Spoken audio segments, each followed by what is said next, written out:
The turn-based strategic classic that debuted on the Game Boy Advance is set to return. 1+2 Advance Wars Reboot Camp is ready to turn our Nintendo Switch into modern Risk tables, thanks to a revitalized technological sector and a bundle that includes the first 2 episodes of the tale, Advance Wars and Advance Wars 2, Black Hole Rising. The remake by WayForward Technologies, which was originally scheduled for 2022, has been postponed due to the start of the conflict in Ukraine. Given the delicate theme of war and the lightness with which it is treated by the production, Nintendo has decided to postpone the game's debut to April 21st, which is now just around the corner. We've already put it through its paces and are ready to share our thoughts in our review. Advance Wars 1+2 Reboot Camp delivers the first 2 chapters of a series that has won the hearts of genre aficionados to the current console 15 years after its previous appearance. WayForward Technologies, a studio famous for the artistic style we learn to know thanks to Shantae and which is well suited to the light-hearted tones of Advance Wars, has revived the Intelligent System Games, a collective that became famous for another turn-based strategy classic like Fire Emblem. The new package reproposes the pair of adventures in every way, not failing to improve on the technological and content fronts while maintaining the essence of the original works in every way, beginning with the events told in them. The first episode's plot, you can skip ahead to the second if you wish, takes place on the fictitious continent of Cosmolandia. While Nell, the supreme commander of the Orange Star Army, is dealing with Andes, the first commanding officer we will play, the nation aligned with Blue Moon launches an unexpected attack. Suddenly, Orange Star finds itself in an unexpected war, with no idea what initiated the hostilities. Veterans Max and Sami look after Andy, while rival factions fight on the other side. In addition to Blue Moon, commanded by Olaf and the gregarious Griff, Green Earth, led by Eagle, makes an appearance on the battlefield. Meanwhile, the Orange Star leaders investigate the causes of the conflict, but it is only with the arrival of the Yellow Comet Emperor and his daughter Sonia, the custodian of the truth, that the heavy fog around the mystery begins to lift. In addition to Blue Moon, headed by Olaf and the jovial Griff, Green Earth's aviation, led by Eagle, makes an appearance on the battlefield. Meanwhile, the Orange Star leaders pursue investigations to determine what caused the conflict, but it is only with the arrival of the Yellow Comet Emperor and his daughter Sonia, the guardian of the truth, that the heavy fog surrounding the mystery begins to lift. Without giving too much away, the situation grows clearer mission by mission, with both sides deciding at one point that they must focus their combat efforts elsewhere, towards Black Hole. The second iteration, like the first, opens with the return of the powerful group, which this time decides to invade the continent of Macrolandia, invading the 4 primary territories that comprise it. To prevent the development of a weapon of mass devastation, the nations of Orange Star, Blue Moon, Yellow Comet, and Green Earth band together once more. The Advance Wars 1+2 Reboot Camp campaigns are more than just a pretext for introducing new gameplay elements. The large number of missions is actually enriched with effective dialogues between the characters, allowing us to learn more about the history while also deepening our understanding of the protagonists. There is also a section dedicated to each and every commanding officer, whether ally or foe, replete with a biography and a description of his abilities. The production's light-hearted and amusing tone is represented in each of its sections, from military exchanges to the graphic element, but don't be fooled. Advance Wars 1+2 Reboot Camp provides a strategic experience with a capital S, capable of satisfying even the most ardent users with a complicated and tiered methodology. In terms of gameplay, the reboot accurately reproduces all of the original series mechanics, meticulously reproposing and revitalizing them with the help of a new interface.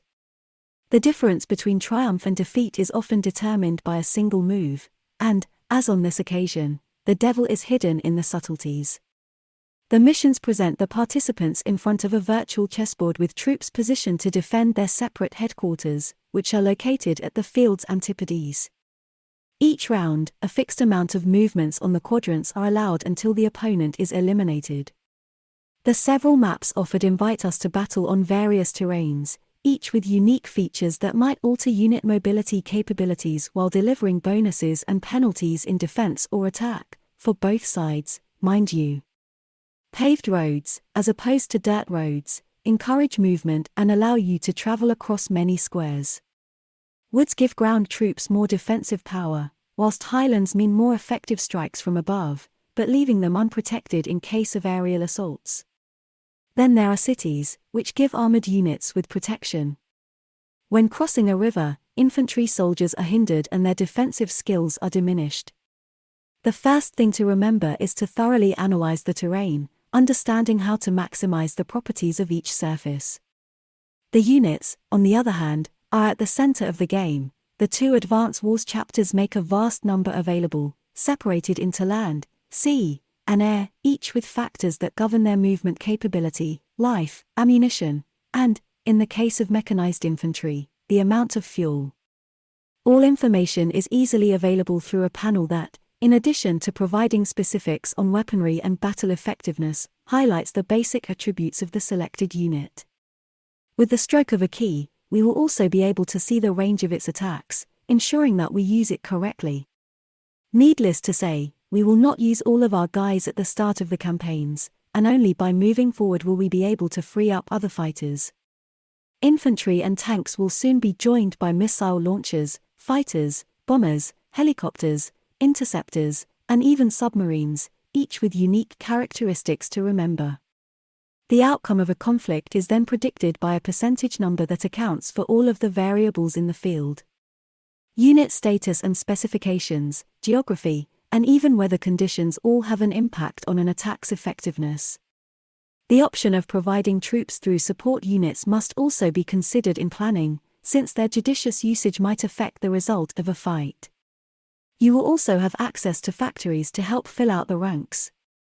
Obviously, the units will cost credits, which may be gained by defeating foes and conquering the cities dotted across the landscape.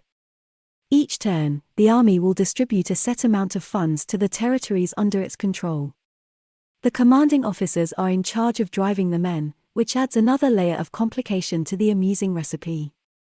Andy, Max, Sami, and all the other CU are distinguished by a particular ability known as Virtue, which recharges slowly. If Andy can repair and supply the units on the field, Max's Virtue provides an attack benefit, while Sami's Virtue aids movement.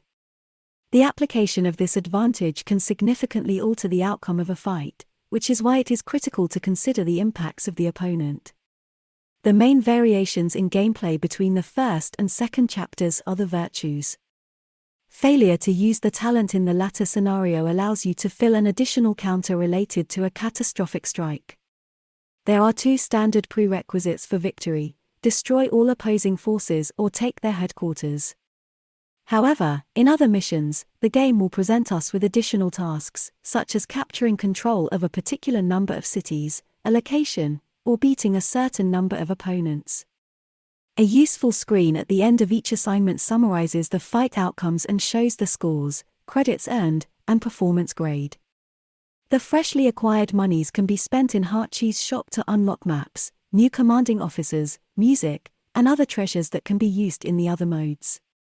In short, Advance Wars 1+2 Reboot Camp is a strategy game with all the trappings that necessitates research and a hearty amount of dedication. The CPU's conduct and the amount of men on the field are affected by the 2 degrees of difficulty available, although even at easy, the degree of challenge remains rather strong. Once you've mastered the fighting system and become acquainted with the soldiers, the game will reward you with sheer gratification. Advance Wars 1+2 Reboot Camp is a package that includes numerous components that are immediately available and can be played solo or multiplayer. The challenge mode, in particular, allows for epic fights with up to 4 players on different consoles, allowing us to choose the game area, the commanding officers on the field, and the regulations, which are entirely configurable in terms of characteristics and circumstances of victory. The Battaglia, on the other hand, allows you to confront an AI-moved opponent in specified scenarios and following the typical setup. Once the terrain and the UC have been picked, we will be able to begin the conflict, at the end of which the scores will be allocated to keep track of your progress. Finally, the online dimension throws large-scale difficulties into question. It will be possible to invite a player and adjust the parameters of the fight in order to participate in a competition that will be more interesting than the equivalent with the CPU. Then there are the specific plates to display your accomplishments. Advance Wars 1+2 Reboot Camp does not achieve special technological peaks, but the solutions used adequately react to the needs of the gameplay. The old version's pixels give way to polygons in a newly redesigned three-dimensional visual presentation that is as simple as it is practical. The playing area is represented by a quadrant bordered by images resembling map features. The perspective remains constant, and no movement is permitted, though you can zoom in or out to highlight a specific playing area.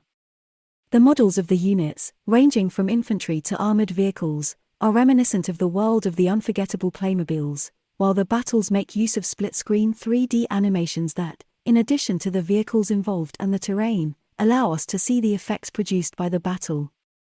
Given the enormous number of actions in each round, these interludes become tiresome. Many players will choose to remove them from the options menu after seeing all of the available combinations. Instead, the choice to present the story through the characters' talks is successful, in 2.5D anime-style sequences that are most compelling during the activation of the virtues.